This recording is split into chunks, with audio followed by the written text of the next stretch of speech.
जब उसे पता चला कि वह 80 साल और जी सकता है तो उसने लाइव स्ट्रीम शुरू की और छलांग लगा दी। उसे तुरंत एक राहगीर ने पकड़ लिया। नेटिजन्स ने इसे सिर्फ एक संयोग माना, पर वह फ्लाईओवर पर गया और फिर से कूद गया। इस बार वह सीधे रुई से भरे एक ट्रक पर जा गिरा। फिर भी लोगों ने इसे इत्तेफाक ही समझा। आखिर में उसने 10,000 मीटर की ऊंचाई से छलांग लगाई, पर तभी एक विमान ने उसे सुरक्षित बचा लिया। पर सब इतने खुशकिस्मत नहीं होते जैसे ये लड़की, जिसने दोस्तों के कहने पर मौत बताने वाली ऐप इंस्टॉल की।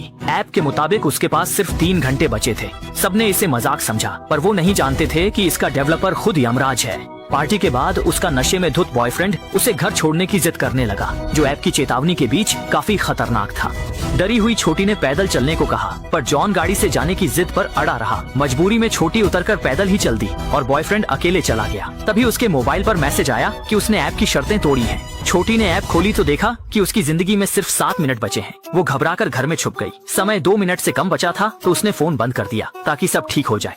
लेकिन जैसे ही वह पलटी, उसका मोबाइल फिर से अपने आप ऑन हो गया और अगले ही पल कुछ भयानक घटित हो गया।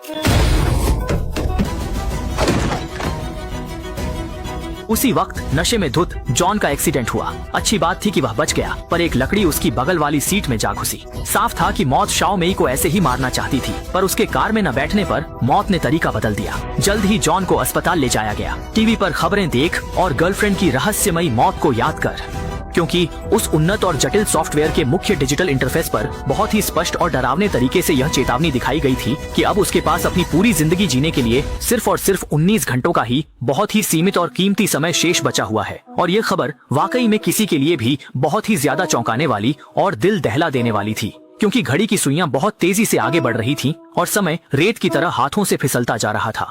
उसने सहकर्मियों को बताया तो उन्होंने भी ऐप डाउनलोड कर लिया। एक के पास 35 साल थे, डायरेक्टर के पास 68 साल, पर अन्ना के पास 3 दिन से भी कम बचे थे। पहले उसने इसे गंभीरता से नहीं लिया, पर फिर कुछ ऐसी घटनाएं घटी कि वह डर गई। अगले दिन अस्पताल में ऐप ने सिर्फ 3 मिनट दिखाए। वह डरकर भागने ही वाली थी कि तभी मोबाइल पर एक मैसेज आया। संदेश के अनुसार उसने भी यूजर एग्रीमेंट का उल्लंघन किया था। जब जॉन हैरान थी, उसने आईने में देखा कि यमराज उसके पीछे खड़ा है। वो पास की सीढ़ियों में छिप गया, पर सांस लेने से पहले ही लाइटें बुझ गईं। तभी नीचे से दरवाजा खुलने की आवाज आई। उसने डरते हुए टॉर्च जलाई, पर वहाँ कोई नहीं था। फिर ऊपर से कदमों की आहट आई और जॉन ने देखा कि वो उसकी मृत प्रेमिका शियो मेई थी।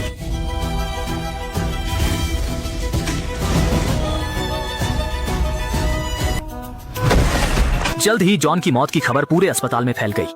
अन्ना ने यह देखा तो उसकी रीढ़ में सिहरन दौड़ गई। क्या वह सॉफ्टवेयर सच में मौत की भविष्यवाणी कर सकता है? अपने मन में उठे शक को परखने के लिए उसने जॉन का फोन देखा, जहां काउंटडाउन 0 हो चुका था। यह देख अन्ना का चेहरा मुरझा गया। साफ था कि यह सॉफ्टवेयर सचमुच असली था। घबराकर उसने पिता को फोन किया और माँ की कब्र पर जाने का वीकेंड का कार्यक्रम रद्द कर दिया, क्योंकि उसकी मौत भी उसी दिन होनी थी। कॉल काटते ही उसके मोबाइल पर अचानक एक संदेश आ गया। उस संदेश में भी यही था कि उसने नियम तोड़े हैं।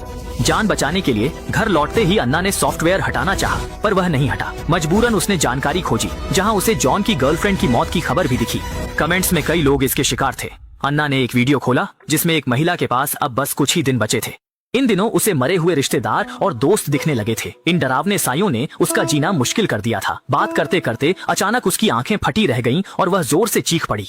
अन्ना डर गई थी, पर कमेंट्स में लोगों को इसे झूठ मानते देख उसे राहत मिली। लेकिन जैसे ही उसने लैपटॉप बंद कर आराम करने की सोची, इस बार उसने तुरंत टेबल लैंप जला दिया, लेकिन कमरे में कोई नहीं था। ध्यान से सोचने पर उसे लगा कि वह शायद सुबह मरा हुआ जॉन ही था। अब अन्ना ने अपना मोबाइल उठाया और जोर से जमीन पर पटक दिया, फिर उसे पैरों से कुचलकर पूरी तरह तोड़ डाला। उसे लगा था कि ऐसा करने से वह उस सॉफ्टवेयर के चंगुल से छुटकारा पा लेगी, लेकिन उसकी उम्मीद के उलट जो मोबाइल उसने तोड़ दिया था, उसका स्क्रीन फिर से अजीब तरह से चमक उठा और जीवन की उलटी गिनती दोबारा शुरू हो गई। अगले दिन सुबह अन्ना मोबाइल शॉप गई। न सिर्फ एक नया मोबाइल खरीदा, बल्कि अपना फोन नंबर भी बदल लिया। जब उसने पक्का कर लिया कि नए फोन में वह सॉफ्टवेयर नहीं है, तब जाकर उसने चैन की सांस ली। लेकिन जैसे ही वह नया मोबाइल छोड़ने ही वाली थी, उसे याद आया।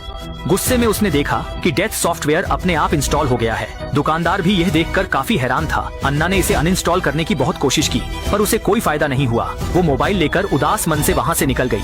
पास खड़े एक काले कपड़ों वाले शख्स की नजर उस पर पड़ गई थी। कार में बैठकर अपनी 1 दिन से भी कम बची उम्र देख अन्ना बिल्कुल बेबस थी।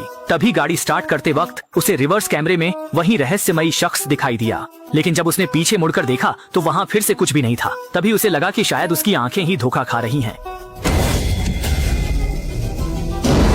पीड़ित ड्राइवर गुस्से में अन्ना को सबक सिखाने ही वाला था कि तभी शाओ हेई ने दुकान से निकलकर उसे 1000 युआन देकर विदा किया।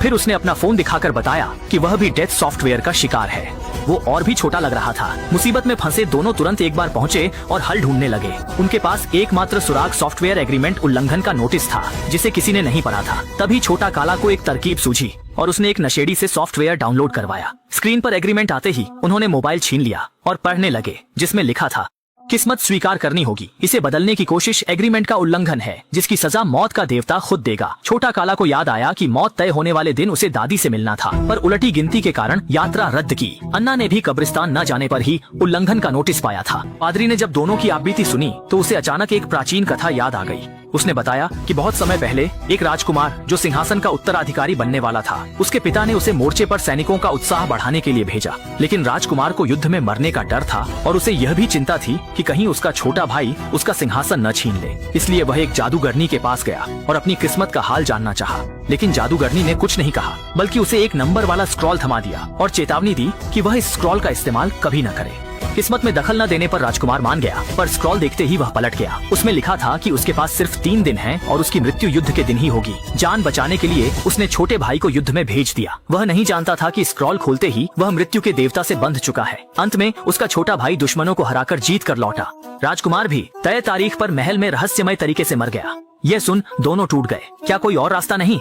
तभी पादरी बोला, चूंकि यह डेथ सॉफ्टवेयर है तो इसमें कोई खामी जरूर होगी। इसे हैक कर हम बैकएंड से कोई रास्ता निकाल सकते हैं। यह सुनते ही उनकी आंखें खुल गईं। जान बचाने वे तुरंत उसी मोबाइल शॉप मालिक के पास पहुंचे, पर वह डेट पर जाने की जल्दी में था और उसे उनकी परवाह नहीं थी। मजबूरी में आना को अपनी सारी बचत दुकानदार को देनी पड़ी। तब उसने काम शुरू किया। जबरदस्त हैकिंग से वे मौत के सॉफ्टवेयर के बैकएंड में घुस गए। पर पहला पेज अस्पष्ट लैटिन में था, जिसकी आना ने फोटो ले ली। अगले पेज पर यूजर्स के नाम और शेष उम्र दिखी। आना को आइडिया आया। उसने पूछा क्या वह सुन वुकोंग की तरह उम्र बढ़ा सकता है। दुकानदार की हैकिंग से छोटे हेई की उम्र, जो कुछ घंटों की थी, बढ़ाकर 22 साल कर दी गई। अब बारी आना की थी। जैसे ही नाम सर्च किया, आना ने डर के साथ देखा कि उसकी छोटी बहन ने भी यह सॉफ्टवेयर डाउनलोड कर लिया है। और जो बात उसने सोची भी नहीं थी वह यह थी कि उसकी बहन की उम्र खुद उससे भी कम थी। लेकिन बॉस ने पैसे लिए और सच में काम कर दिखाया। बिना कुछ कहे दोनों बहनों की उम्र में 86 साल और जोड़ दिए। इसी दौरान बहन का फोन भी बज उठा। जब उसने स्क्रीन पर अपनी उम्र तेजी से बढ़ती देखी तो वह और भी पक्के तौर पर मान गई कि यह कोई मजाकिया सॉफ्टवेयर है। अब जब खतरा टल चुका था, दोनों ने राहत की सांस ली। इसके बाद आना ने छोटे हेई को अपने घर रात बिताने के लिए बुलाया।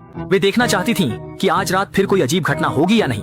इस घटना से दोनों का रिश्ता गहरा गया और उन्होंने इसे पक्का कर लिया। जब रात में आना गहरी नींद में थी, तभी अचानक उसकी नींद खुल गई। उसने देखा कि बाहर एक काली परछाई खड़ी है। उसने जल्दी से पास सो रहे छोटे हेई को जगाया, लेकिन तभी दरवाजा खोलकर खुद छोटा हेई अंदर आया।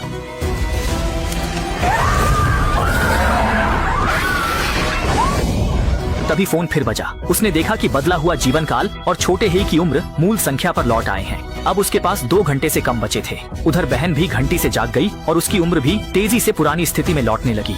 इससे पहले वह कुछ समझती, अजीब आवाजें आने लगी और सेंसर लाइट टिमटिमाने लगी। खतरे के डर से वह बिस्तर के नीचे छुपकर बाहर देखने लगी। सोचा भी नहीं था कि तभी लकड़ी का बिस्तर अचानक पलट गया। वह डरकर तुरंत कमरे से बाहर की ओर भागा और अपनी बहन अन्ना से टकराया। तीनों ने चर्च जाकर पादरी को लैटिन भाषा की तस्वीर दिखाई। पादरी ने इसे मौत का श्राप बताया और कहा कि उलटी गिनती का नियम तोड़ने से यह अपने आप ही टूट जाएगा और अब सबसे जरूरी काम यही बचा है।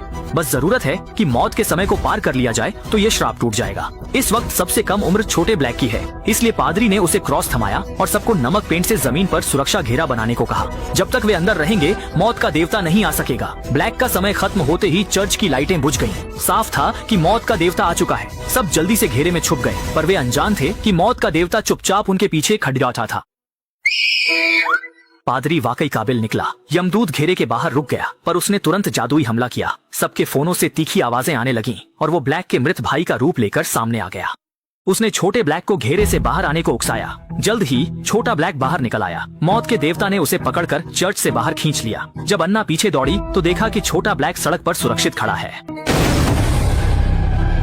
जैसे ही काउंटडाउन 0 पर पहुंचा, छोटा ब्लैक पूरी तरह से दम तोड़ गया। लेकिन अन्ना के दुख से उबरने से पहले ही उसने देखा कि उसकी छोटी बहन के पेट में भी गंभीर चोट लग गई है। मजबूरन उसे पहले अपनी बहन को अस्पताल ले जाना पड़ा। इसी दौरान टीवी पर एक ट्रेन के पटरी से उतरने की खबर आई, जिसमें सभी यात्री मारे गए थे और वही ट्रेन जिसमें छोटा ब्लैक जाने वाला था। अपनी छोटी बहन की सुरक्षा के लिए अन्ना ने जान की बाजी लगाने का फैसला किया। इसके बाद वह अपनी बहन को लेकर अस्पताल के गोदाम में गई। वहाँ से एक घातक मात्रा की मॉर्फिन निकाली, फिर एक एंटीडोट भी अपने पास रख लिया। बिना कुछ कहे उसने मॉर्फिन खुद को इंजेक्ट कर ली ताकि समय से पहले मरकर मौत के श्राप को तोड़ा जा सके। जैसा कि उम्मीद थी, अगले ही पल मौत खुद प्रकट हो गई अन्ना को बचाने के लिए, लेकिन तब तक बहुत देर हो चुकी थी। अन्ना के गिरते ही मौत भी मलबे के ढेर में बदल गई। हालांकि छोटी बहन मौत के अभिशाप से बच गई, लेकिन बड़ी बहन की मौत ने उसे पूरी तरह तोड़ दिया। इसी दौरान उसने देखा कि उसकी बहन की बांह पर एक पंक्ति लिखी थी, जिसमें लिखा था कि उसे चिन्हित जगह पर नालोक्सोन इंजेक्ट करना है, जो मॉर्फिन का एंटीडोट है। ये देख छोटी बहन ने बड़ी की जेब से सिरिंज निकाल अन्ना को इंजेक्शन लगा दिया। जल्द ही अन्ना जीवित हो उठी और उन्होंने मौत के श्राप को तोड़ दिया। दोनों बहनें गले लग जीवन की सराहना करती हैं। अगले दिन वे पिता के साथ मां की कब्र पर गईं। तभी अन्ना के फोन पर मैसेज आया कि मौत का सॉफ्टवेयर 2.0 अपडेट हो गया है। अब उन्हें नए श्राप का सामना करना होगा। इसी के साथ फिल्म खत्म होती है।